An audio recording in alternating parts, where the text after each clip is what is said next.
Today we work exercises on page 78 and 79. Сәлем оқушылар, біз бүгін smiles4 people's book кітабының 78 және 79 беттегі тапсырмаларды бірге орындаймыз. 26 тапсырма Snow and ice, snow және мұз тақырыбындағы тапсырмалар. Choose and write on the igloo the words that have to do with snow and ice. Бұл жерде сөздер берілген, осы сөздердің ішіндегі мұз және қарға қысқа байланысты сөздерді мына жердегі клеткалардың ішіне жазып шық дейді. Бірінші close-ті жазып қойыпты, ол қолғап. Екінші summer, ол жаз, қысқа қатысы жоқ, сол үшін жазбаймыз. Scarf, ол шарф, шарфты жазамыз. Екінші snowflake, snowflake дегеніміз қар ұшқыны, оны жазамыз. Келесі shorts, ол шорты, оны жазда киетін киім, сол үшін жазбаймыз. Penguin, penguin қыста суық жерлерде жүретін жануар, оны жазып қоямыз. Міне winter, қыс деген, оны да жазамыз. Sunglasses, ол очки, көзілдірік, жазда тағатын, сол үшін жазбаймыз. Ice crystal, мұз кристалдары, оны жазып қоямыз.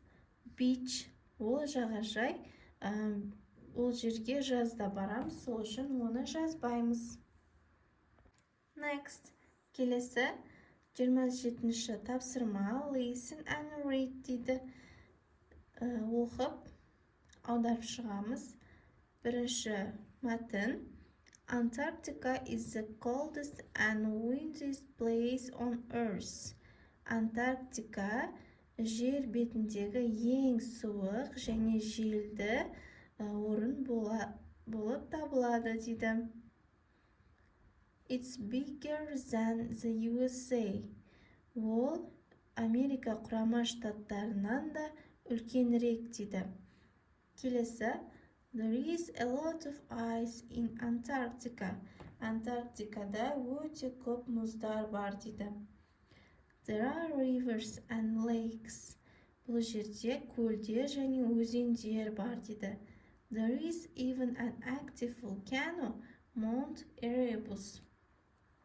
Тіпті ол жерде Erebus тауында жанартау бар дейді. Келесі. Penguins and blue whales live in Antarctica. Антарктикада пингвин мен көк киттер өмір сүреді дейді. Antarctica is dark 24 hours a day in winter. Антарктика қыста 24 сағат бойы қараңғы болып тұрады дейді. Winter in Antarctica is from March to August. Антарктикадағы қыс наурыз айында басталып, тамыз айында аяқталады дейді. Summer is from September to February when it's light all the time. Жазда барлық жер жарық болады және ол қыркүйек айы мен ақпан айының ортасында дейді. Яғни жаз айы қыркүйек айында басталып, ақпан айына дейін болады екен.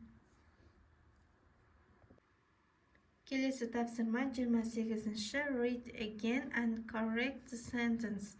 Мәтінді қайталап оқып, сөйлемді дұрыстап жаз дейді. Мына қарамен берілген сөздердің орнына дұрыс сөздерді жазып шығамыз. Бірінші, Antarctica is bigger than the USA. Антарктика Америка құрама штаттарына қарағанда үлкенірек дейді. Екінші, There is a lot of rain in Antarctica. Антарктикада көп жаңбыр жауады дейді. Rain дегеніміз жаңбыр, ол қате, оның орнына ice деп жазамыз, мұз. There is a lot of ice in Antarctica болады. Mount Erebus is a lake in Antarctica. Lake дегеніміз көл, Ал Mount Erebus дегеніміз тау, таудағы volcano, жанар тау деп жазамыз. Mount Erebus is a volcano in Antarctica. Penguins and polar bears live in Antarctica. Пингвиндер және ақ-аюлар Антарктикада өмір сүреді дейді. Ал бұл мәтінде blue whales деп жазылған, көк киттер. Сол үшін polar bears'тың орнына blue whales деп жазамыз. Penguins and blue whales live in Antarctica. 5. Summer in Antarctica is from September to March. Антарктикадағы жаз қыркүйек айынан наурыз айына дейін дейді. Ол қате. Summer in Antarctica is from September to February деп жазамыз. Next, read, choose and complete. Келесі 29-шы тапсырмада мына жерде сөйлем берілген.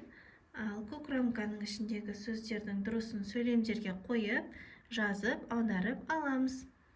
Бірінші сөйлемде сөзді қойып, жазып қойған. Екінші сөйлемнен бастаймыз. Small ice crystals stick together to make snowflakes деп жазамыз. Snowflakes дегеніміз қар ұшқындары. Кішкентай мұз кристалдары бірігіп, қар ұшқындарын жасайды дейді. Келесі, each snowflake can have up to 200 crystals in it.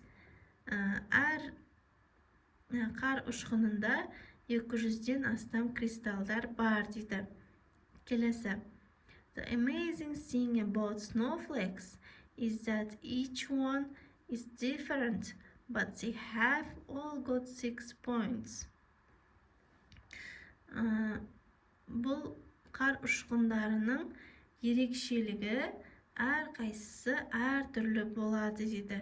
Олар 6 бұрышты болса да дейді. 5-ші сөйлем. The largest snowflakes was 15 centimeters long. Ең үлкен қар ұшқыны 15 сантиметрден де ұзын болады дейді. 30-шы тапсырма. This is the flag of Antarctica. In pairs, draw and make a new flag with new colors. Present it to the class. Бұл жерде Антарктиканың туы берілген дейді. Сендер өздерің достарыңмен сыныпта осындай бір ту сызып, басқа да бояулармен бояңдар деп тапсырма беріп қойыпты. Осымен бүгінгі біздің тапсырмаларымыз аяқталды.